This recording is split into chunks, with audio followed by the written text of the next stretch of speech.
皆さんこんばんは。ワイワイニュース山崎です。今日は2019年の7月の2日火曜日ですね。時間が相対的に早くてですね、今日は日本時間の夜の8時55分ということで、久しぶりに9時前に放送開始ができました。ということですね。今日のメインテーマですけど、このコメント欄にアップしましたように、なぜ2013年から今日まで計700兆円以上の税金と日銀貨幣をアベノミクス名で経済に投入した日本で経済成長率がこれほど低く、なぜ中国の経済成長率がこれほど高いのかという、これナンバーワンですね。非常に重要なテーマなんで、これまで何回か取り上げましたけど、再度取り上げて、深く掘っていくということですね。今日のワイワイニュースライブの通算が2806回目ですね。ということで、ツイキャステレビで、現時点で音声も映像も問題なく配信されているということです。で、最初の今日のコラム、最新のお知らせ、これは昨日の放送をですね、YouTube 向けに表紙として、画像化して、いただいたこれです。共生経済学の創造に向けてということで、二宮金次郎の肖像画と、それから想像するということで、コンピューターでもって、経済学を創造しようという図柄ですね。ということです。で、現時点での視聴者数ですけど、ツイキャスが248名様、YouTube が228名様、計576名ということですね。そして最新のお知らせとして、明日水曜日7月3日の放送は語学研修のためお休みしますということで、ようやく語学研修が今月7月いっぱいで終わりますので、8月からはまた水曜日、1週間ごとにフランス語放送と英語放送を再び、放送できるということになりますね。ということで、今までのやつをアップしますね。昨日の。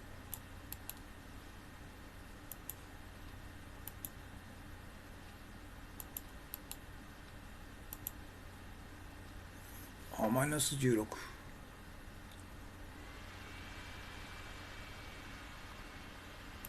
新コラム。共生経済学を創造するというテーマでしたね。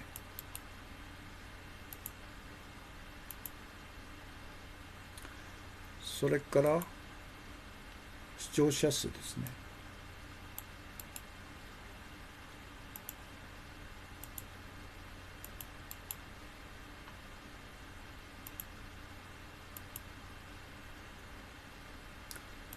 そして明日の放送は語学研修のためお休みさせていただくという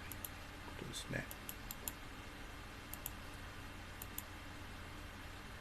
はい。で、今日の画像として3枚ですね。最初はですね、例の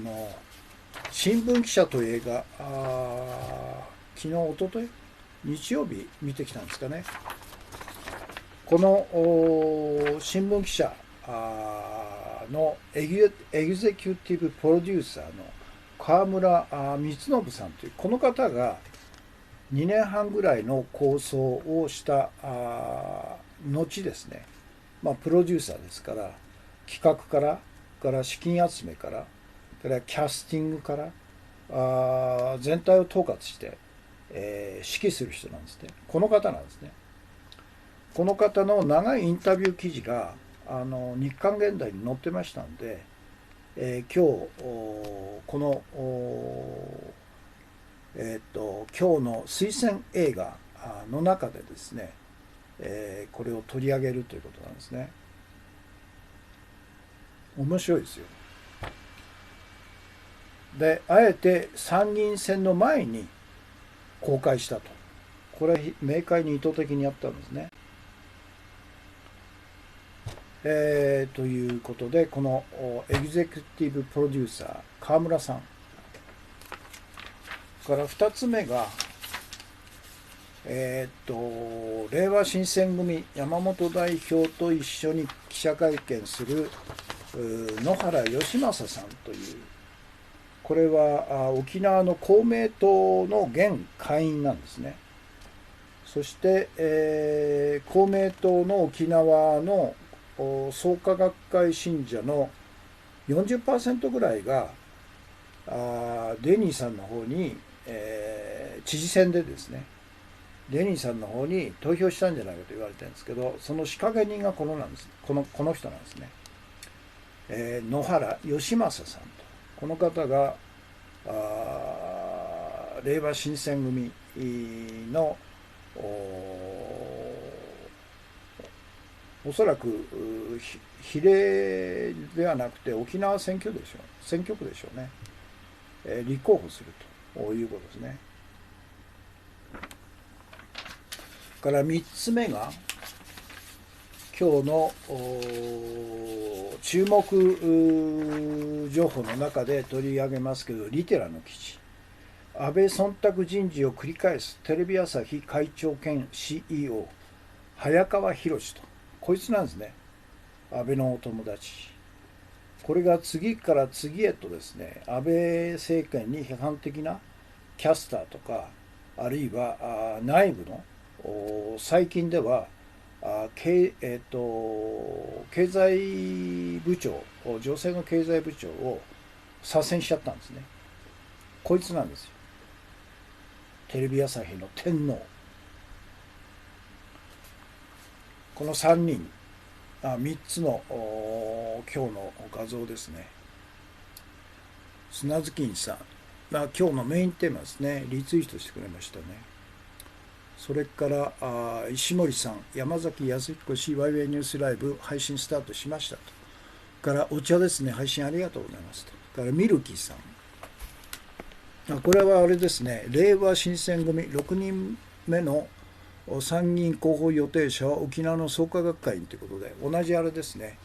動画を見ると多くの会員は公明党創価学会の執行部がおかしいと思っていることがよく分かりますということですね。おかしいんです。から砂月さん、成果しか2019年危機目前ということで、これは本沢二郎さんの日本の風景ですね。3362と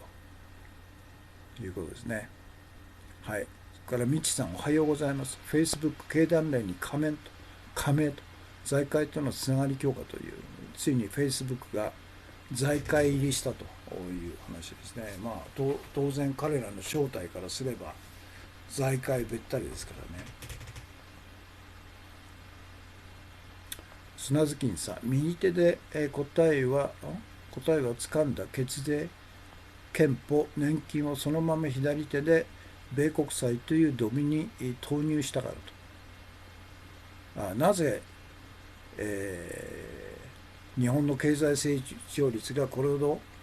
低く、なぜ中国の経済成長率がこれほど高いのかという、これに対する砂月さんの答えですね。国民資産を米国債を買ってドブに捨てたからと、こういうふうに言ってますね。だから米国債っていうのはたかだか120兆円ですよね。でアベノミクスで、政府安倍内閣が積極的、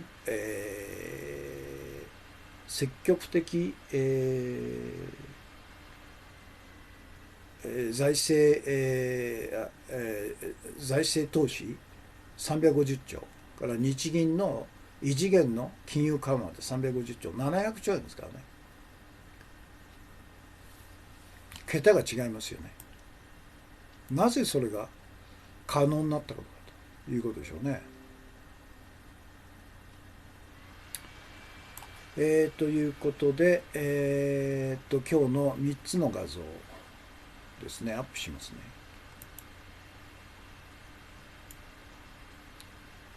この映画、新聞記者、内容は非常にいいんですけど、ただ主人公の主役のですね、望月、東京新聞記者の役割を韓国の女優さんがやってるんですよね。でやはり無理なんですよね。やはり日本語の習得が1年半ぐらいでしかないから、韓国なまりが残っててですね、一番重要な切羽詰まった中でのセリフにちょっと違和感があるということで、おそらくこれはミスキャストでしょうね。日本人のなり手女優さんがあって誰も手を挙げないということだったのかもしれないけど、でも全国でオーディションをしてですね、その中から無名のこれぞという光った女優を発掘して、リスクがありながらもですね、やるべきだったでしょうね。ちょっとこの辺の違和感があったんで、全体的になぜかというと、主人公の望月東京新聞記者っていうのがもう有名人ですからみんな知ってるわけですよね。それとそれから韓国のまあ有名な人気のある女優さんらしいですけど、1年半だけ日本語を勉強して、そして、主役に抜擢するっていうことの違和感がですね、ずっと最後まで残ってますんで、ちょっとこれはやばいなという感じでしたね。まあ私の個人的な感想ですけど、ということです。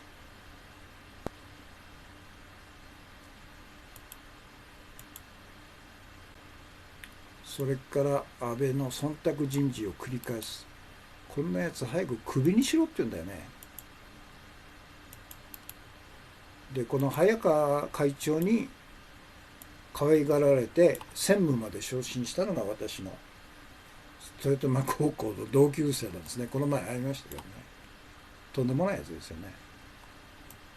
今はなんか特別顧問っていう70歳定年になったんで、特別顧問ということで、毎日、電車で帰ってるんですね。それまではなんか運転手付きの車に乗ってましたけどね。ということで何でしたっけ。そうですね。で今日の映像ですね。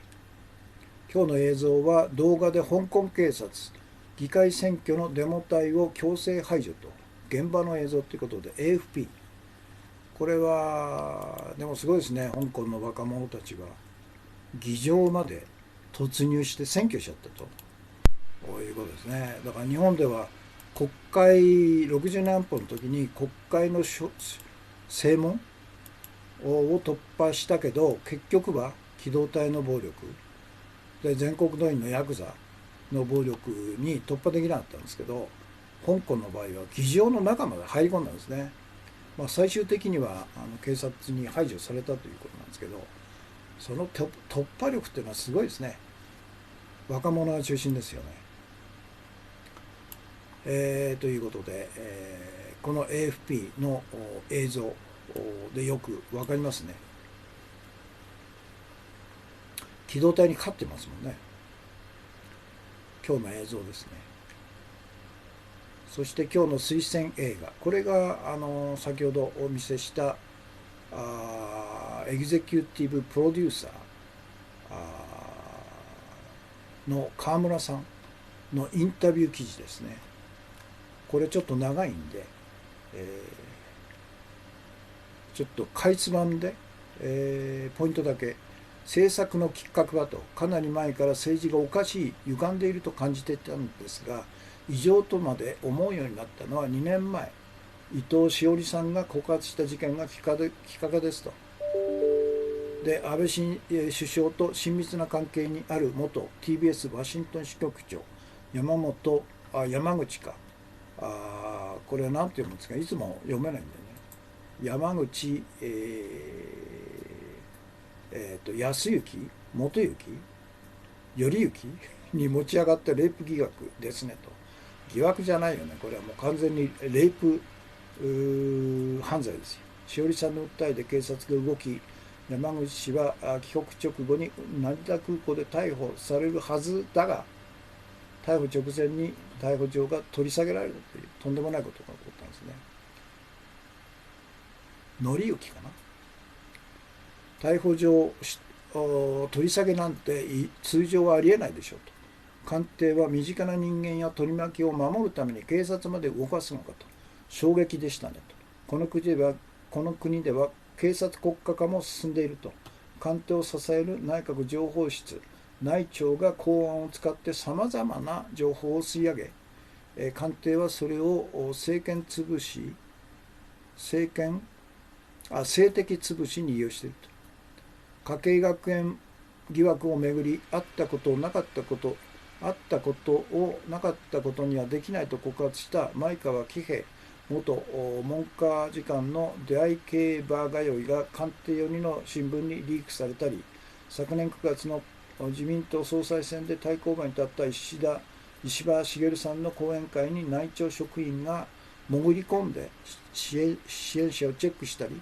この作品で内地を取り上げたのは安倍政治の象徴であると同時に最も押せられてほしくない、最も振られてほしくない部分ではないかと感じたということですね。それでこのヒロインのことですね。望月記者の著書が原案ということで配役が注目されましたが、ヒロインは日本人の父親、韓国人の母親を持つ米国育ちという設定、実力派女優として知られる韓国のシム・ウンギョさんが演じてますねと。この2、3年間で現実に起こった問題を生々しく展開したかったので、当初はリアルな事件をリアルに描こうと思い、実名を使うことも考えたんですが、そうすると作品としての広がりがなくなると。個人史としてではなくテーマとして、官邸支配とメディアの萎縮を扱いたかったと。映画ならではの表現の自由を生かして普遍性を持たせたかったのでフィクションに仕立てましたと。一方で現実にリンクしたリアルなイメージを出すために望月さん、前川さん、朝日新聞の南明記者、新聞労連委員長、元ニューヨークタイムズ東京支局長マーチン・ファクラーさんの4人が安倍政権の実態や報道の在り方について議論している映像を劇中で流してますと。映画の設定としては男女が出てくると作品が盛り上がるし観客の期待値も上がる。ですがどうしても恋愛関係の進展も期待されてしまうと。その点でシム・ウ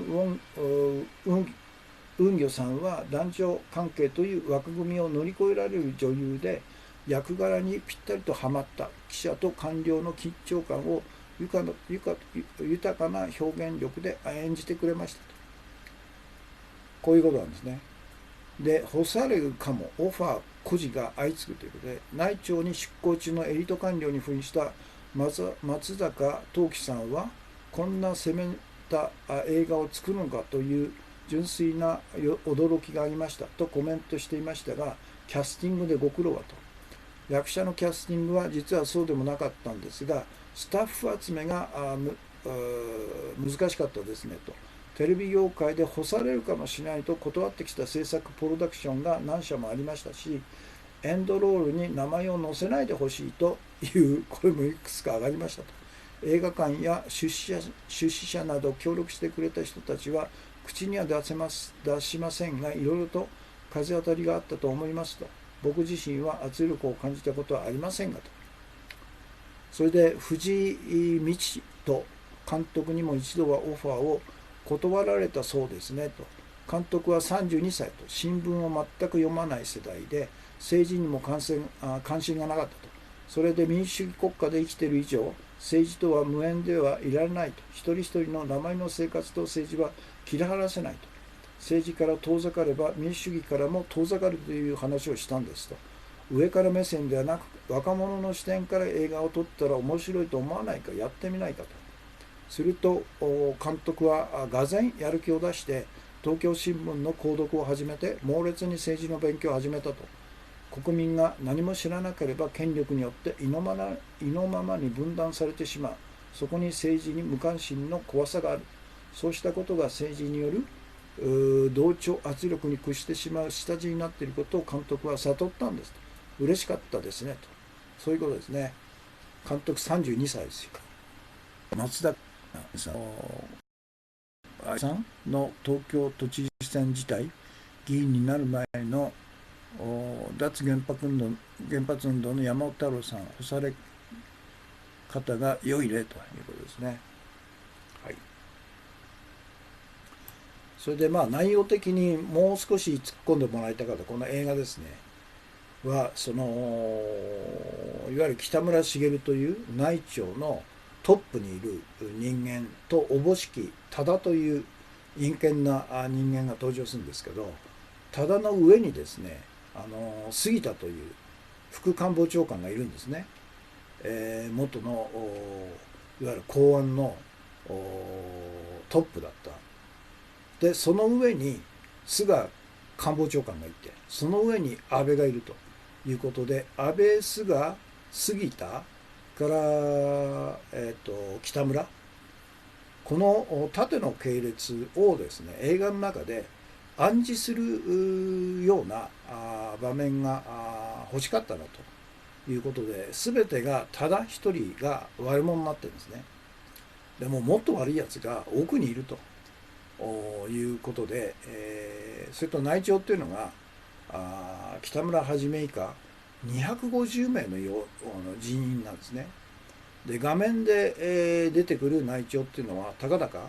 4 5 0名ということで、規模が全然違うということで、その辺がちょっと不満でしたけどね。アフターマッチぜひ見てください。そして、周りの人にぜひ見るように言って、これをちょうど参議院選の直前ですんで、一大ブームとしてこの新聞記者の映画を見ようという100万人動員しようとぐらいの価値のある映画だと思いますね。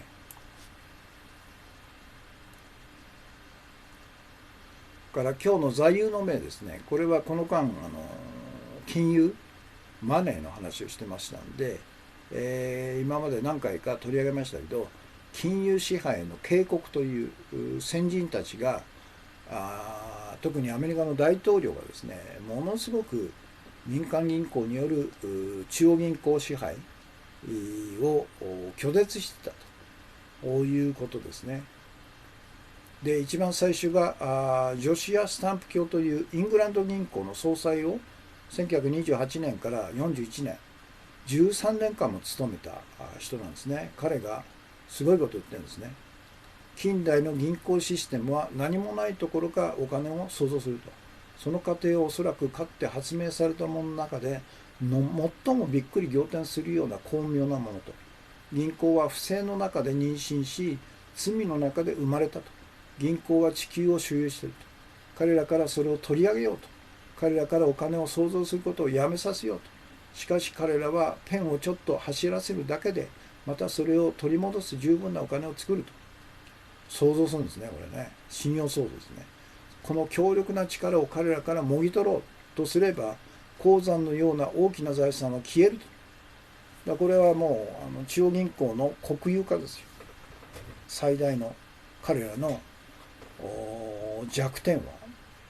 彼らは消え去るべきなんです。そうすればより良い、より幸せな世界になると。しかし、もしあなたがこのまま銀行に対し支払いを続け、奴隷のままでいるなら、銀行家たちはお金を創造し続け、クレジットを支配し続けるでしょうと。こういうことを言ってるんですね。から2つ、これはガルブレイスですね。これは先週土曜日の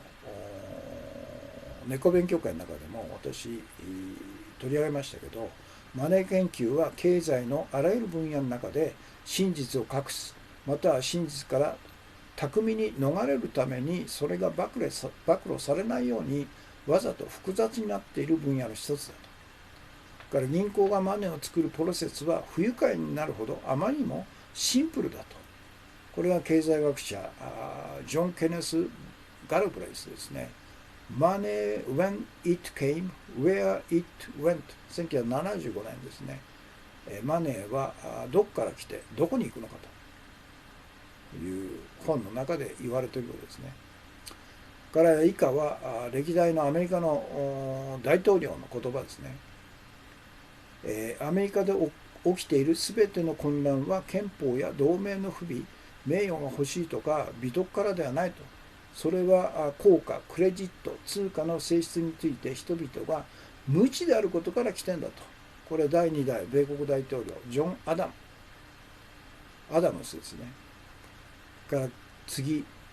銀行は軍隊よりも危険であると。もしアメリカ人が一度でも市営銀行に貨幣発行の支配を許したら、銀行は私たちの資産を奪い成長するだろうと。子どもたちがホームレスになるまでという、これはまさに今なんですね。これは第3代アメリカ大統領トーマス・ジェファーソンの言葉ですね。銀行は軍隊よりも危険だと。まさにそうですね。から次、通貨発行は政府の手に委ねられるべきであり、ウォール街の支配から守らなければならないと。国家の通貨とクレジットシステムを民間の手に委ねるという法律の規定に我々は反対すると。これは第4代米国大統領ジェームス・マディソンですね。だから米国の2代、3代、4代続けて警告してるんですね。これ同じジェームス・マディソン。両替商はあらゆる形の乱用、陰謀、詐欺、暴力手段を使って貨幣とその発行をコントロールすることで政府を支配し続けていることを歴史が記録していると。から次、政府の費用を賄い、一般国民の消費に必要なすべての通貨と銀行預金を政府は自分で発行し、流通させるべきであると。通貨を作成し発行する特典は政府のたった一つの特典であるばかりか、政府最大の建設的な機会なんだと。この原理を取り入れることによって、納税者は計り知れないほどの金額の利子を節約できると。それでこそお金が主人公でなくなり、人間が人間らしい生活を送けるための召使いになってくれるんだと。これは第16回代の暗殺された米国大統領リーンカーンのことですね。まさにそうですね。から次、これウィルソンですね。私は最も不幸な人間だと。私は愚かにも自分の国を破壊したと。偉大なる工業国家はクレジットシステムにコントロールされていると。我々のクレジットシステムは一点に集中化されていると。国家の成長、我々の全ての活動は少数の人間の手にあると。我々は世界中で最悪の支配の最も完全にコントロールされ統治された政府の一つになったと。もはや自由意見や概念を持った信念を持った政府ではなく、また多数の投票で決まる政府ではなく、少数の人間に支配された政府になってしまったと。これは第28回大統領ウッドロー・ウィルソンですよ。でこの本人がウィルソンが連邦準備法を成立させたと。アメリカの中央銀行である連邦準備制度理事会を創設したことで知られると。その彼が引退後に言った言葉なんですね。で同じウィルソンが騙されて私は国を裏切ったということですね。死の間際に友人に語った言葉、もう遅いよということですね。次、ルーズベルト。真実はあなたも私も知っているように、アンドリュー・ジャクソン第2代7代大統領の時代から大銀行がずっと政府を所有しているのだと。ルーズベルトですね。からケネディ。世界で最も自由な国はマネタリー問題が国をコントロールしないようにする、その問題をコントロールしなければならないと。第35代大統領ジョン・ F ・ケネディですね。というのが今日の座右の銘です。二町さんがお茶、砂月さん、新聞記者プラスバリアフリーに背を向けた大阪城エレベーター暴言、政権に向かい風ということですかね。ということで、今日の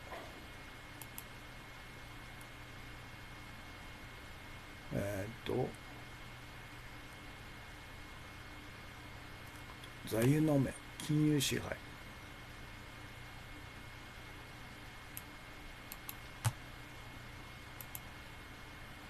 これ全部アップするのは無理なんで、途中までですね。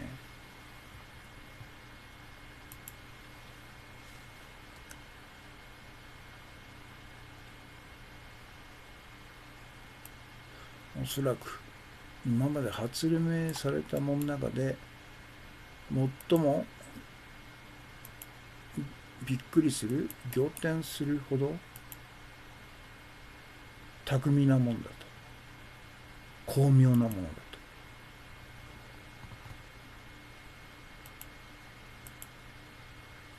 これはすごいと思います。不正の中で妊娠し、罪の中で生まれたと。銀行は地球を所有していると。彼らからそれを取り上げようと。彼らからお金を創造することをやめさせようと。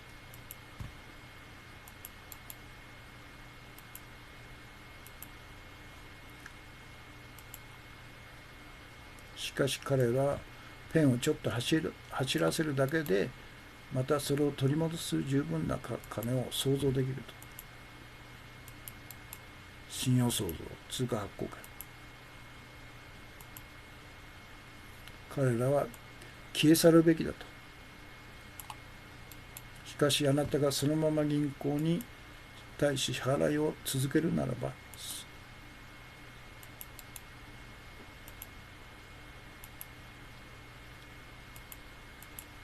銀行家たちはお金を創造し続け、クレジットを支配し続けるでしょうと。ジョシア・スタンプ卿ですね。イングランド銀行の総裁だった人。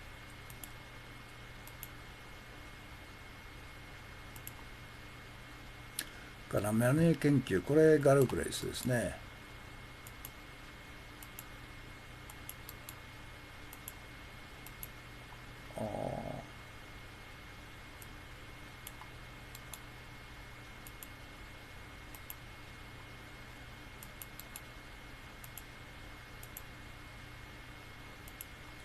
それから銀行がマネーを作るプロ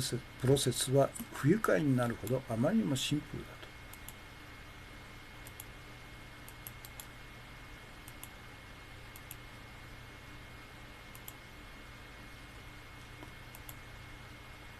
から2代大統領ジョン・アダムスだ。すべての混乱は効果、クレジット、通貨の性質について人々が無知であることだと。だですね。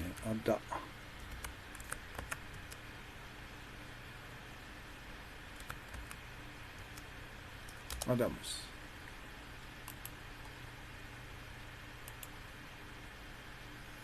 銀行は軍隊よりも危険だと。トーマス・ジェファーソン。子供たちがホームレスになるまで成長し続ける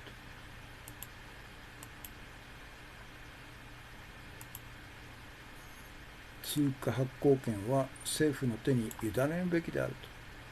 ジェームス・マディソン第4代。ウォール街の支配から守らなければならないと。結局陰謀によって私立銀行である中央銀行 FRB が設立されちゃったんですね。それがずっと今でも続いていると。両替商、あらゆる形の乱用、陰謀、詐欺、暴力手段を持ってその発行をコントロールするようにしていると。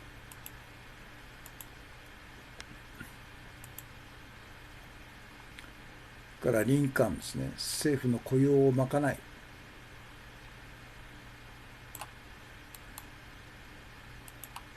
政府の唯一の特権的な権力であると、通貨発行権を政府が持つというこ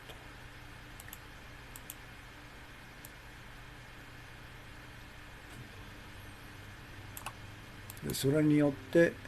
お金が主人公ではなくて国民の生活を豊かにする召使いになってくれるんだという言葉ですね。林間、そのために彼は暗殺されたんですね。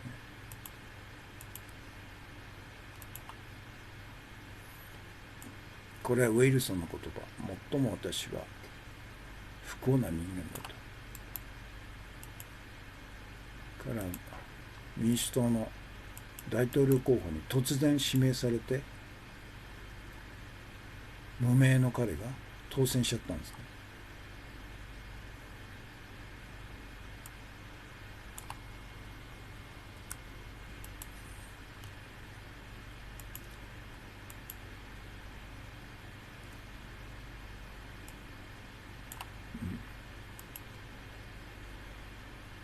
国家の成長、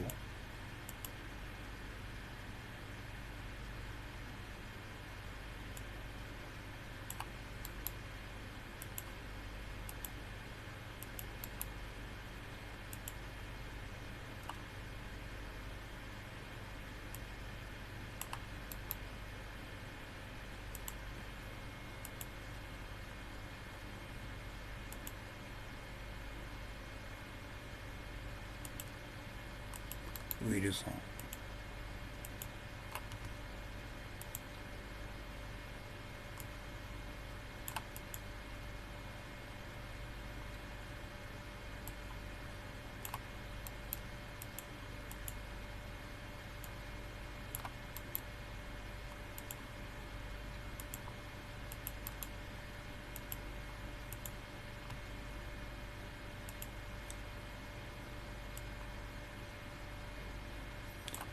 フランクリン・ルーズベルト、彼も怪しいよね。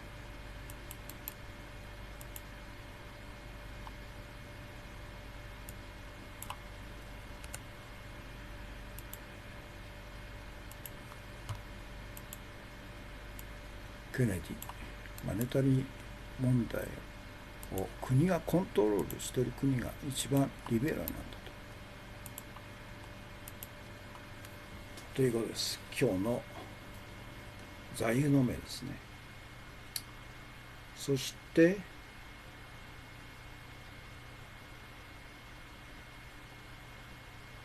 今日の注目情報として、これはあれだ、リテラの流出した自民党の参議院激戦区、接戦区情勢調査の中身、新潟、山形、愛媛、滋賀など野党リード元自民党が意図的リークの可能性ということで、そうでしょうね、自民党がリークしたんでしょうね。自民党は莫大な予算を使って詳細な世論調査を実施してるんですよね。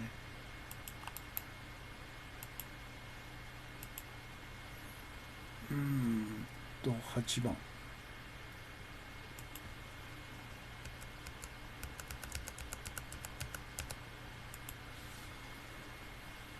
この情報によると、秋田ではなんか自民党が2人なんですよね。中泉っていうのと寺田っていうのが、いわゆるイージス・アショア配置問題で自民党が割れてる、っていうことで、もうほぼ互角で、なんで野党が登場しないのと、秋田って不思議ですよね。から岩手が自民と、それから横沢っていうのが野党が勝ってますね。宮城、これほぼ互角。山形、野党が勝ってると。福島、これは自民が勝って森雅子ですって。なんで自民なのかね。あれほど原発問題でいじめられてる福島で、なんで自民党が優勢なのか。新潟が野党ですね。三重、これは吉川という自民党が有利、滋賀、これは互角、どっちかとは加田さんか由紀子っていう例のあれか、一度小沢一郎と登場してこけた人ですね。加田由紀子が 42.8% でリードしてますね。愛媛、これは野党がリードと。大分、これは磯崎自民党が有利と。から東京定数6、丸川ですって自民党がトップ。なんであんなバカが自民党のトップになるのかね。から吉良共産党が次 12.2、山口公明党 11.3、武見自民 9.5、山本太郎 9.0、1,2,3,4,5 5位に入ってますね。塩村立憲 7.5、6位。7位が山岸立憲、8位が音北、音北が 4.9%、水野 1.5 と。から北海道定数3、高橋晴美自民党 33.8 が、なんで自民党なんかね、北海道。から勝部立憲 22.8、岩本自由自民が 11.5 と。定数3で自民党が2人かよという嘘でしょってね。広島定数に、溝手自民党から森本国民で3人目が自民党。こういうデータですね。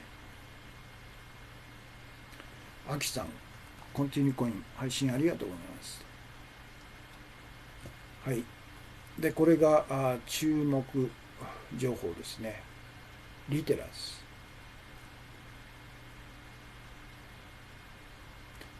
で、今日の推薦図書ですね。石井幸喜さん、日本が自滅する日、官僚経済体制が国民のお金を食い尽くすという。今日は105回目ですね。プログラム17です。これで第2節がこれで終わりなんですね。権力の市場からの退却、プログラム17、徹底した地方分権を断行すると。ここを読みますね。中央に集積された予算が公共事業と補助金によって企業や業界団体に配分されるシステムは、既存の政治権力を支え、政治権力への経済を隷属させると。この財政システムの下で政権にある政治家は地方と中央の仲買人となると。仲介人となると。このようにして政治家の顔は金をもたらし、その金の一部が今度は顔を支えるのであると。こうして政治家に還流した税金はすでに見たように表に現れただけでも220億円であると。この不当な支出をなくすために政治家の顔をなくすことが必要だと。もちろん無駄な公共事業が行われないため、無駄な補助金、委託事業費など支出されないためにもであると。地方公共団体の総数は3276であると。大抵の市町村にはひときわ目を引く庁舎が建っていると。立派な議会棟や市民センター、博物館などとともに多額の維持管理費と運営費が支出されていると。ある市長は市町村の数は10分の1で十分と言っている。仮に約3300の市町村を10分の1の330の基礎自治体に統合して全国を12程度の州と道政府に分割する同州制を導入するなら、行政経費は大幅に縮減され、ある試算によれば15兆円の経費節減が可能だというと。ちなみに地方公共団体が出資した平成10年度の物件費は 7.8 兆円と、維持報酬費は 1.09 兆円と、議員報酬等は 1.46 兆円、人件費 27.05 兆円であると。地方自治体の整理統合と合わせ行政経費は全体として事業系から福祉、医療、教育中心の事務系へ移行させるべきだと。さらに公共事業経費や第三セクター、外郭団体等を全面的に見直し、その無駄をなくすべきだと。それは地方経済の活性化にも結びつくと。現在の地方公共団体では、ある部分では国以上にずさんな財政運営が行われていると。特別会計が膨張し、特殊法人や公益法人、第三セクターなどの不要なサービスと議員・役員の特権がまかり通っていると。行政管理制度は存在しているが、いかにも不十分だと。特権や不正に対する厳しいチェックと責任追及の機能を果たすようにしなければならないと。地方分権では地方の財政主権、自主権の確立が重要だと。財政の権限を中央政府に抑えられている現状から脱却するため、抜本的な財政改革を行い、その中で法人税、所得税など主要な税の徴税権を地方に移管し、地方独自の自主財源運営を保障しなければならないと。その際、地方公共団体の間に存在する基本的格差を是正するための合理的な財政調整基準が必要だと。それは人口面積などのほか、福祉、医療、教育、自然保護などの価値観を導入した箇所付けや事業指定のない直接配分によるものでなければならないと。福祉施設など多く受け入れる自治体や自然を守る自治体、さらには都市住民のセカンドハウスや菜園作りを受け入れる自治体、自然の食材を供給する自治体などは、それ相応のメリットを得られるシステムが必要だと。こういうことですね。地方公共団体の人件費がすごいですね、これ。さっき出てきましたね。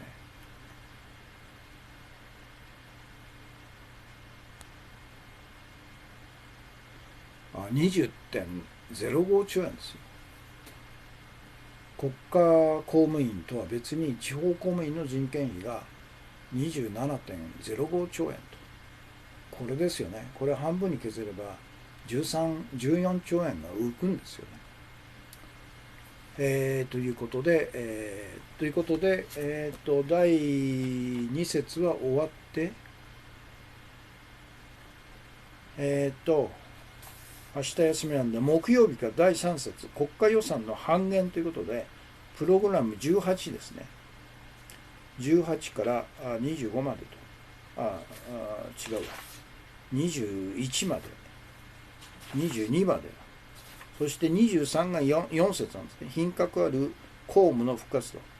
23、24、25と。これでようやく終わって終わりにということなんですね。もうすぐです。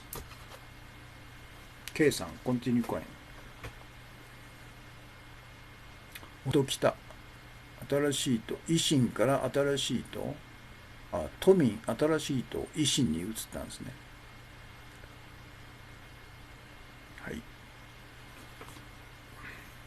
それで今日のメインテーマですね。なぜ2013年から今日まで計700兆円以上の税金と日銀貨幣をアベノミクスの名で日本経済に投入した日本で、経済成長率がこれほど低く、なぜ中国の経済成長率がこれほど高いのかという、これは昨日の今日配信した今日のブログ記事の中で、取り上げたもんですけど、非常に重要なんで、再度今日のメインテーマとして取り上げるということですね。日本の GDP の実質 GDP の成長率で、2013年は 2%、2.0、14年が 0.38、15年が 1.35、16年が 0.96、17年が 1.74、18年が 1.14、19年が 1.10 と予想ですね。で、それに対して中国は2017年が 7.8、14年が 7.3、15年が 6.9、16年が 6.72、17年が 6.86、18年が 6.60 と、19年今年の予測は 6.20 と。日本が 1.10 ですから、6倍の経済成長率が予想されるということなんですね。で、なぜこのように日本の経済成長率がこれほど低く、中国はこれほど高度成長を続けているのかということですけど、マスコミや御用学者などはその理由として中国は発展途上国だからと、高度成長がまだ可能なんだという全くの嘘を言ってるんですね。で、現在中国っていうのは米国に次いで世界第2の経済大国であると。で、2030年には米国を抜いて世界最大の経済大国になると予想される。そういう中国はですね、発展途上国であるはずないんですよね。で、本当の理由は何かと、その答えは簡単なんですね。上記のように日本の経済成長率が極端に低いのは、安倍晋三自公政権と日銀と民間銀行が一体となってアベノミクスというの名のもとに国民資産計700兆円のほとんどを価値を生む実体経済ではなくて価値を生まない金融経済に投入してきたからだと、そういうことなんです。だから経済 GDP が成長しないんですね。その結果日本では国民生活に直結する実体経済が成長せずに 90% 以上の一般国民が貧困化すると。で、一方株や債券や国債や不動産などの金融商品の価格が高騰しバブルを引き起こす。で、金融経済のみが成長して国民の 10% にも満たない銀行などの金融経済関係者と大企業と金持ちのみが豊かになったんだということなんですね。で、一方中国の経済成長率が高いのは中国共産党政権と中央銀行人民銀行と中国民間銀行が政府の税金と中央銀行の貨幣を価値を生む実体経済に投入して価値を生まない金融経済に投入してこなかったんだと。だからなんだ、その差なんだっていうことなんですね。それが隠されてるんですね。じゃあ実体経済とは一体何なのかと。実体経済とは国民が毎日朝早くから夜遅くまで働き物を生産したり物を運んだりさまざまなサービスを提供したりして本物の価値を生み出す本物経済のことを言うんですね。で、金融経済とは何かと。金融経済とは金融機関や企業や個人が株債券国債不動産商品先物デリバティブ金融派生商品といわれるデリバティブ FX などの金融商品をコンピューター上で、右から左に動かすことで差益を狙う博打経済なんですね。これ博打経済のことを言うんですね。それではなぜ安倍自公政権と日銀と民間銀行が一体となってアベノミクスという名で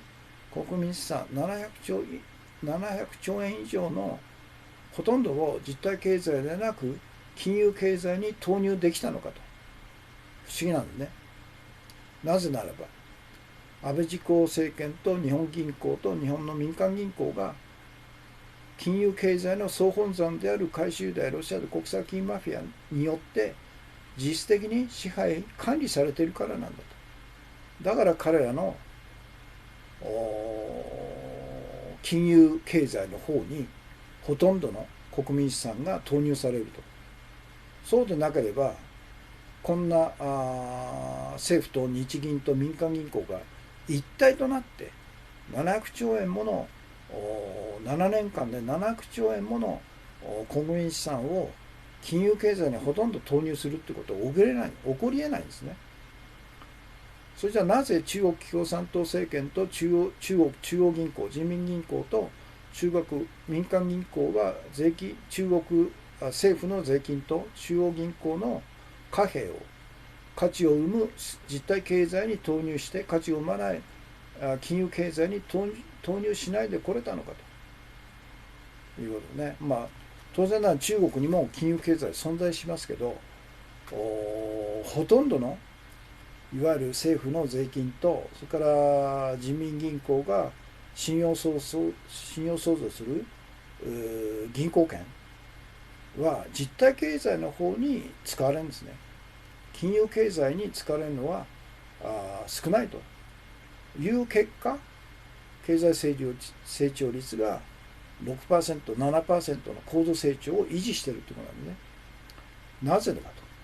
なぜならば中国政府と中国中央銀行と中国の民間銀行が回収でロシア国際金融マフィアによる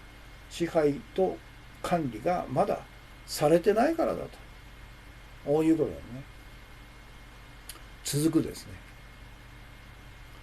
ということです。今日のメインテーマアップしますね。このことを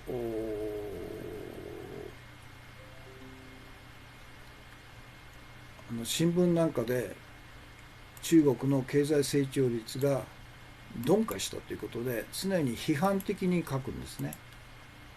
マスコミ学者の評論は。なぜ日本が 1.1% に対して中国今年の経済成長率が 6.2%、6倍以上の6倍弱の差があるのかと、そのことの説明は一切しないんですね。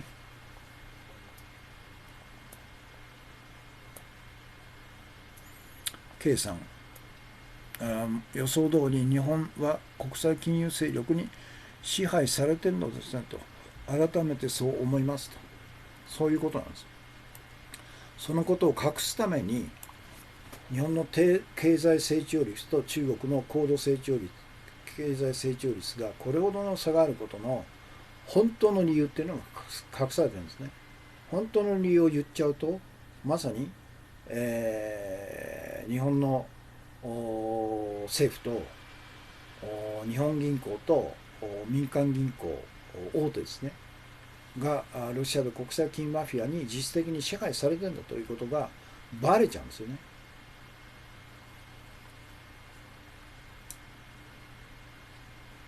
それで、実質的な経済成長率ですね。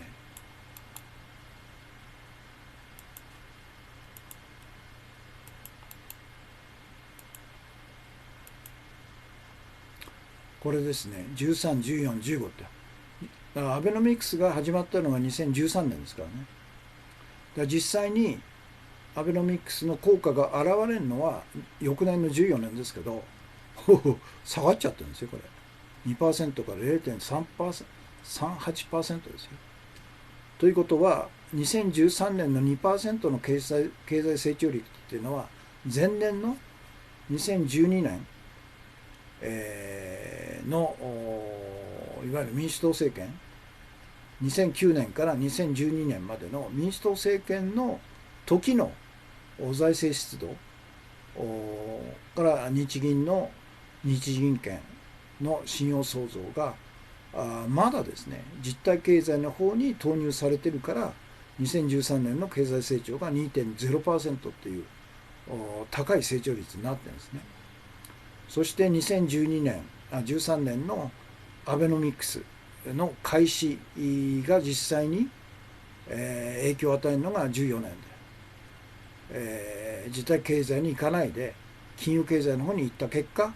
14年が 0.38、15年が 1.35、そして、次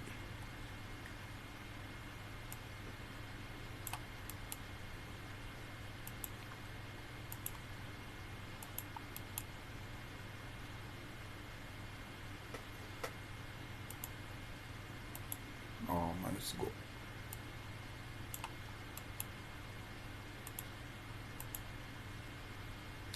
16年が 0.96、17年が 1.74、18年が 1.14、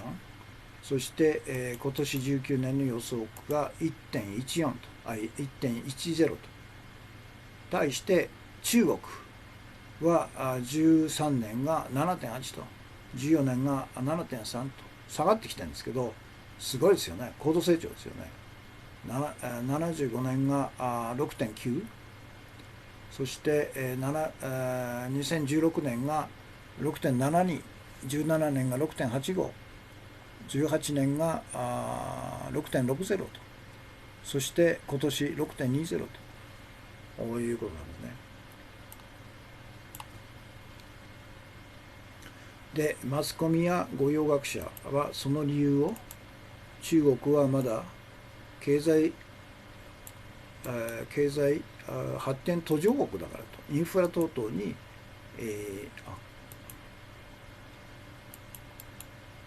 資金が投入されてるからだ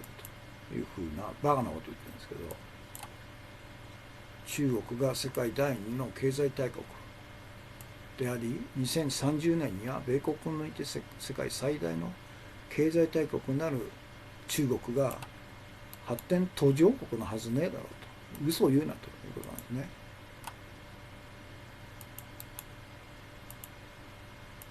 本当の理由は何かと、それは簡単なんですね。理由は簡単と。上記のように日本の経済成長率が極端に低いのは、安倍自公政権と日銀と民間銀行が一体となって行ったアベノミクスの名目のもと、国民の総資産、国民資産700兆円のほとんどを価値を生む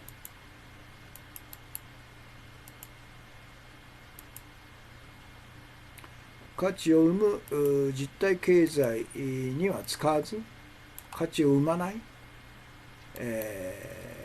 金融経済の方にほとんどを投入したからだと。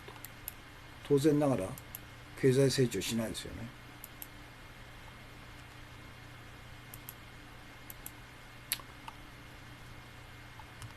その結果、日本では国民生活に直結する実体経済が成長せず、国民の 90% 以上の一般国民が貧困化する一方、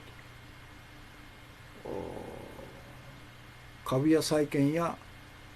国債や不動産などの金融商品の価格が高騰し、バブルが発生したと。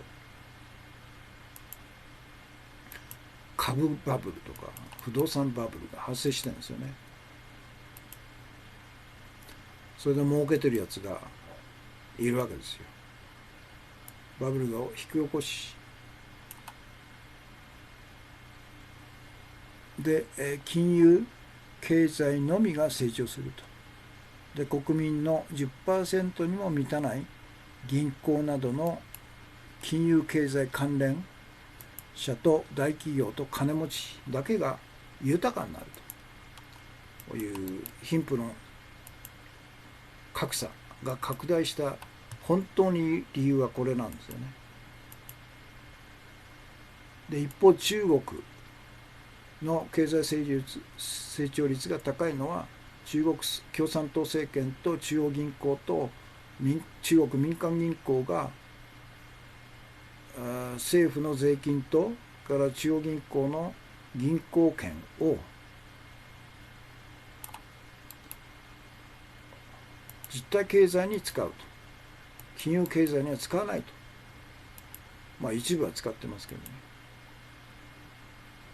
この差が経済成長率の差になったんだ。で、それじゃあ実体経済とは何なのかということですよね。これはもう我々が日々毎日真面目にですね、朝早くから夜遅くまで物を生産したり、物を運んだり、あるいはさまざまなサービスを提供したりして、生み出す本物の価値を集積した本物の経済のことを言うんですね。で、一方金融経済とは何かと。これはもう人工的な価値なんですよね。いわゆる株価、債券、不動産、国債、商品、先物、デリバティブ、FX などの金融商品をコンピューター上で右から左に移動させるだけでその差益が生まれると。その差益を狙ったいわゆる博打経済のことを言うんですよね。立派なもんじゃないんですよ、金融経済なんですよ。砂月金さん、経済最優先の歪み見直しが必要と、中国の環境問題と。まあそうですね。環境問題というのは高度成長の時は日本でもそうでしたけど、環境を犠牲にして高度成長するという歪みが当然出てくるんですね。ではそれではなぜ安倍自公政権と日銀と民間銀行が一体となってアベノミクスのもと700兆円もの国民資産を実体経済ではなくて金融経済の方に投入できたのかと。なぜなんだと。不思議ですよね。なぜならば安倍自公政権と日本銀行と日本の民間銀行が、これメガバンクですよね。実体経済金融経済の総本山である回収ユダヤロシアで国際金融マフィアによる実質的な支配管理されてるからだと。だから国民資産が金融経済の方に使われるんだということなんですね。それじゃあそれではなぜ中国共産党政権と中央銀行と中国の民間銀行は政府の税金と中央銀行の銀行券を価値を生む実体経済に投入して価値を生まない金融経済の方に投入しないのかと。なぜなのかと。それは簡単なんですね。中国共産党政権と中央銀行とから中国の民間銀行が回収でロシアで国際金融マフィアの支配管理のもとにまだなってないからですよ。彼らは狙ってんだけど許されてないと。決して許さないと。じゃあ孫本斌さんのこの本もそのための教科書なんですよね。これロスチャイド通貨強奪の歴史とそのシナリオと。これは中国政府に対する警告書なんだよね。このまま行っちゃうと日本みたいになるよと。このまま行っちゃうとアメリカとか欧米諸国みたいになって中央銀行がロシアドに、奪取されると、強奪されるよと、通貨強奪されるよと、こういう警告書なんですね。それで中国で150万部売れたということで、中国政府は十分孫本斌さんの忠告を身に染みて分かってるんですね。砂津銀さん、中国の環境問題はもちろんトヨタなどの輸出企業にも責任はあるということですかね。ということで、今日のメインテーマはそういうことでした。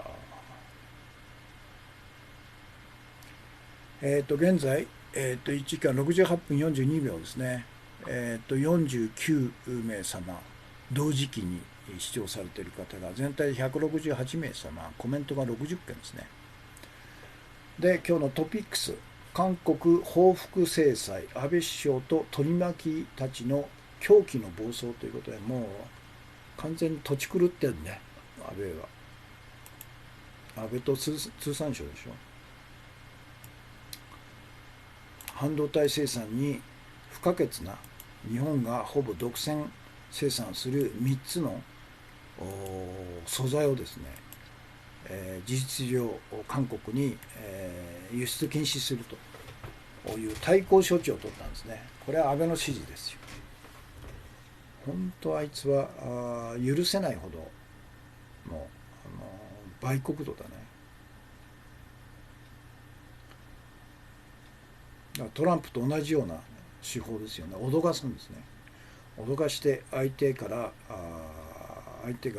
屈服するのを待つと。トランプの真似では国際社会で孤立と、もうすでに孤立してるよね。だから日本ディスプレイ半導体の必須素材の韓国への輸出を規制、経済報復化という、これハンギョレですね。ハンギョレ新聞が早速経済報復していると。だから韓国の最高裁が徴用工で日本企業に対して賠償せよという判決を軒並み出していることに対して、絶対認められないと、安倍は。だって政府が出して、韓国政府が出してんじゃなくて、韓国の司法機関の最高トップの最高裁判所がそういう判例を出してるんだから、政府がどうのこうのと言うべきじゃないわけですよね。三権分立の建前からすればですね。だからその辺も全然分かってないですね。韓国政府が強権的に、そのような制裁金を課したというんじゃなくて、長い、裁判闘争の結果、十何年かけてですね、最高裁、韓国の最高裁が司法判断を下したことに対して、認められないと日本政府がイチャモンをつけて、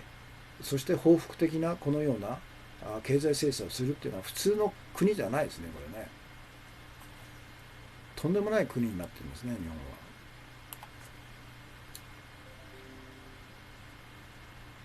から文大統領、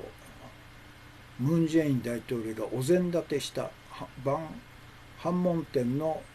脚本のないドラマということで、そうなんですよ。これはトランプが来年大統領の再選を狙っているということで、選挙に有利になるようななるだろう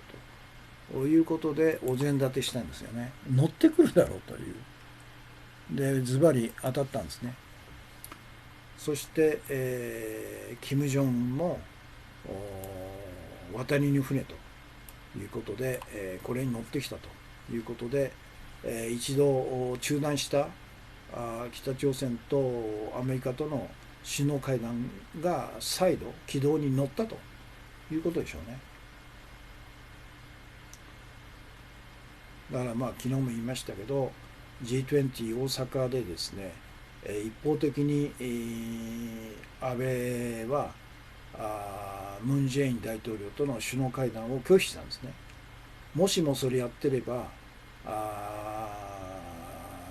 ムン・ジェイン大統領からこれは公表しては困るけどトランプ大統領があさって反問店で、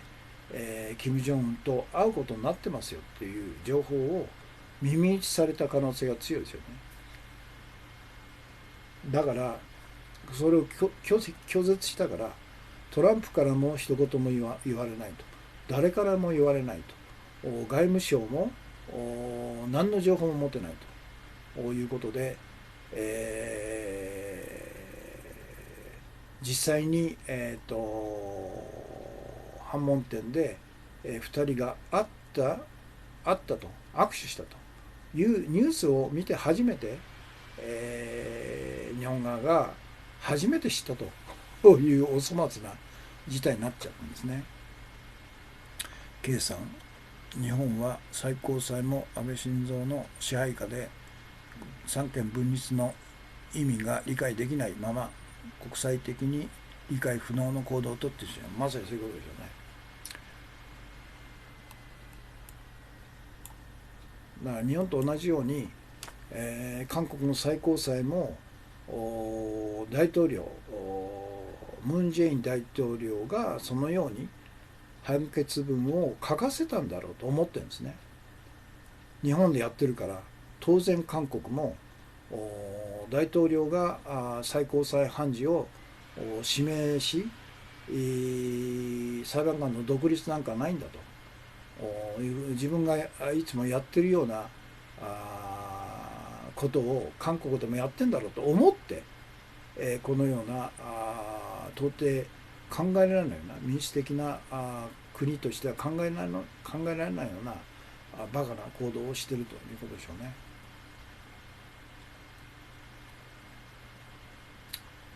それと令和3億円間近と、令和新選組参議院で、躍進劇あるのかと、日刊現代ですね。山本太郎が東京で、当選し、あと一人が比例で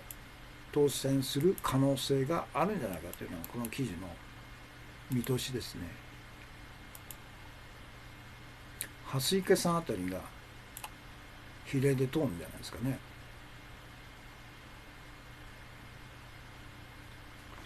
その場合でも安倍氏には言わない方が無難と、軍産複合体の代理に言えば邪魔されるだけと。そうか、そりゃそうですね。誰も言わないでしょうね。キララカットさん、コンティニューコイン2枚ですね。ありがとうございます。そして令和現役の創価学会員を擁立と、デニー知事誕生の立役者という田中隆作ジャーナルさん。さっきの画像は田中隆作さんが撮った写真なんですね。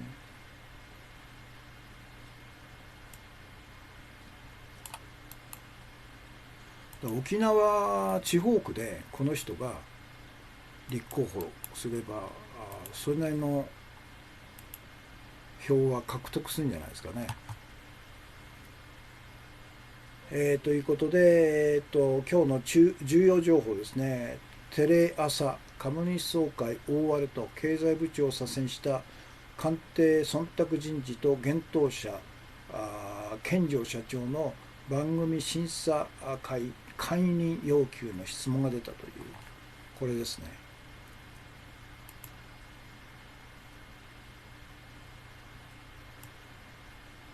早川っていうのもやめさせるっていう、こんなとんでもないやつ。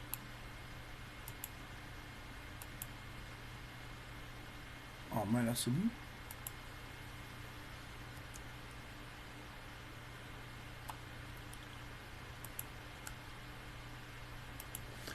朝日新聞もひどいけどテレビ朝日もひどいですね。